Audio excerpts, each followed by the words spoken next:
C'est pour moi un réel plaisir de vous accueillir ici chez nous, au siège de la délégation générale à l'entrepreneuriat rapide pour les femmes et les jeunes, et en son D-Hub, Dakar Innovation Hub, au lieu symbole fort de la politique de l'État en matière de promotion de l'entrepreneuriat et de l'innovation pour les femmes et les jeunes. L'État du Sénégal, à travers l'ADPME, la DRFJ, l'ANPEJ et le 3FPT, ou en cours le FONGIP ou le Fonds 6, sont résolument engagés à accompagner les initiatives visant à accélérer notre marche vers l'émergence. Ainsi, un accent particulier est mis surtout sur les jeunes et les femmes, comme l'a dit tout à l'heure Djeneba, ces vendeurs, tout ce que vous mettez femmes jeunes si vous cherchez de l'argent. À accompagner les jeunes et femmes porteurs de projets. Les structures privées d'accompagnement pour les entrepreneurs jouent également leur partition et nous les invitons à collaborer avec nous davantage. Mesdames et messieurs, l'accompagnement entrepreneurial étant une notion à multiples aspects, recouvrant une large hétérogénéité de pratiques et d'expériences, nous devrions, à juste titre, nous préoccuper de la harmonisation, la rationalisation et la structuration des interventions auprès de la cible entrepreneuriale. Pour ce faire, quoi de plus normal que de nous orienter vers une démarche inclusive en mettant l'entrepreneur au cœur de toutes les initiatives d'accompagnement et en lui tendant l'oreille, comme l'a dit tout à l'heure Djeneba, afin de mieux cerner ses attentes et ses besoins et d'agir en toute connaissance de cause. Dans cette optique, une approche empirique basée sur l'écoute des entrepreneurs apparaît comme un levier stratégique afin de satisfaire leurs attentes en matière d'accompagnement en vue de faire prospérer leurs entreprises et leurs initiatives entrepreneuriales.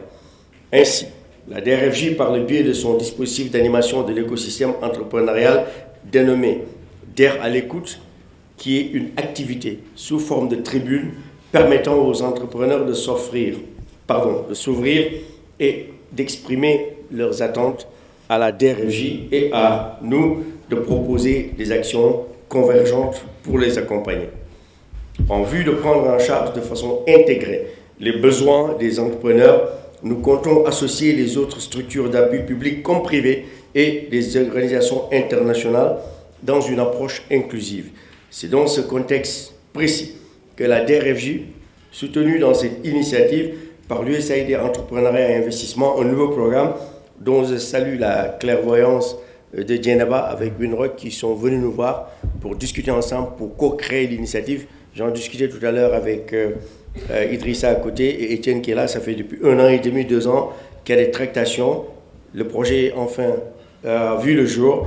Il faudrait qu'on mette à l'œuvre rapidement, ensemble, en synergie, entre l'État du Sénégal et ses partenaires. C'est essentiel. Ce que vous ferez sans nous sera contre nous. Ce que vous ferez avec nous sera avec nous.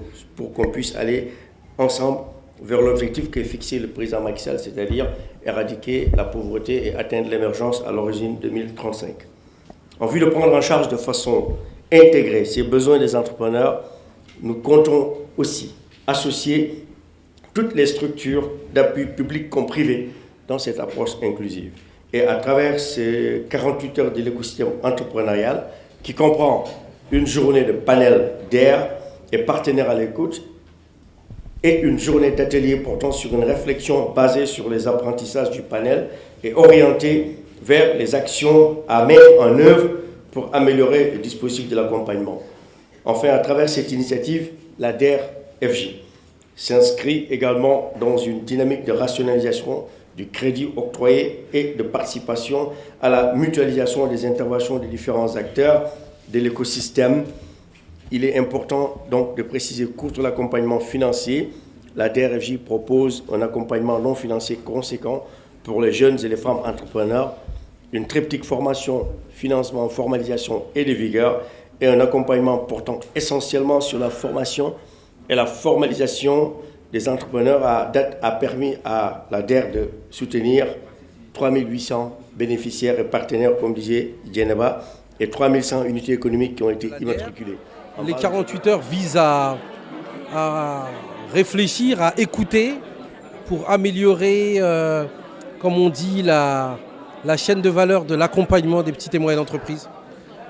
Comment mieux accompagner les entrepreneurs, comment faire en sorte de répondre plus rapidement, avec plus de qualité, plus de force et d'impact à leurs attentes.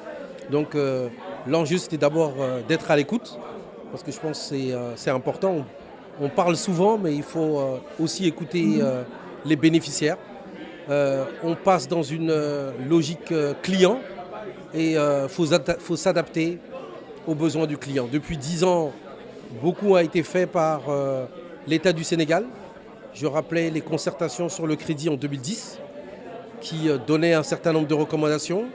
Il n'existait pas à l'époque de fonds de garantie, il n'existait pas de fonds de capital risque, il n'existait pas de banque dédiée, il n'existait pas d'institutions orientées sur les jeunes et les femmes. Il n'existait pas d'outils de mesure de la performance des entreprises. Ça, c'est autant de réponses qui ont été apportées. Maintenant, il faut encore changer d'échelle, être plus rapide, être plus coordonné pour aider nos entreprises à changer d'échelle et à être les champions dont on a besoin. Les acteurs en question sont déjà dans des phases d'intégration de leur système d'information.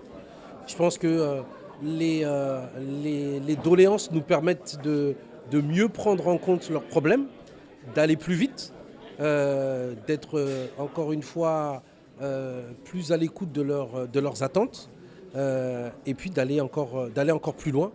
On sait qu'on a beaucoup d'outils qui sont complémentaires. Lorsque on appuie en assistance technique et qu'à côté on a un acteur comme l'ADER qui peut faire du financement, les deux pourraient être mieux liés, ça donnerait plus d'impact.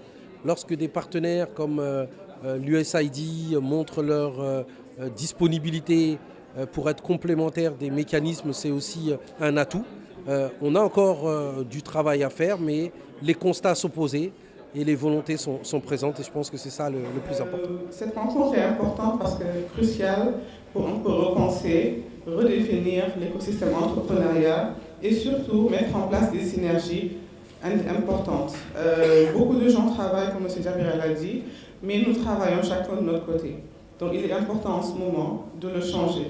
Il est important de mettre en place une synergie d'ensemble, un mouvement, une dynamique qui fera que chaque entrepreneur pourra, dans ce référentiel que nous allons créer, se dire « je vais cliquer et voir ce que l'ADER peut m'offrir ». L'USAID parle d'accompagnement de l'écosystème. Qu'est-ce que l'USAID fait? Quand la DPEM parle de bureau de mise à niveau, qu'est-ce qu'ils font exactement? Qu'est-ce que l'ADER, qui est un peu le pilier de l'écosystème, fait? Donc il est important que chaque entrepreneur puisse se retrouver et ne puisse pas avoir à aller à l'ADER pour comprendre, aller à la DPEM pour comprendre, mais carrément avoir un référentiel en ce sens-là ou au niveau de l'USAID. C'est une très belle opportunité en tout cas de rencontrer les différentes institutions qui sont là pour appuyer les PME comme nous.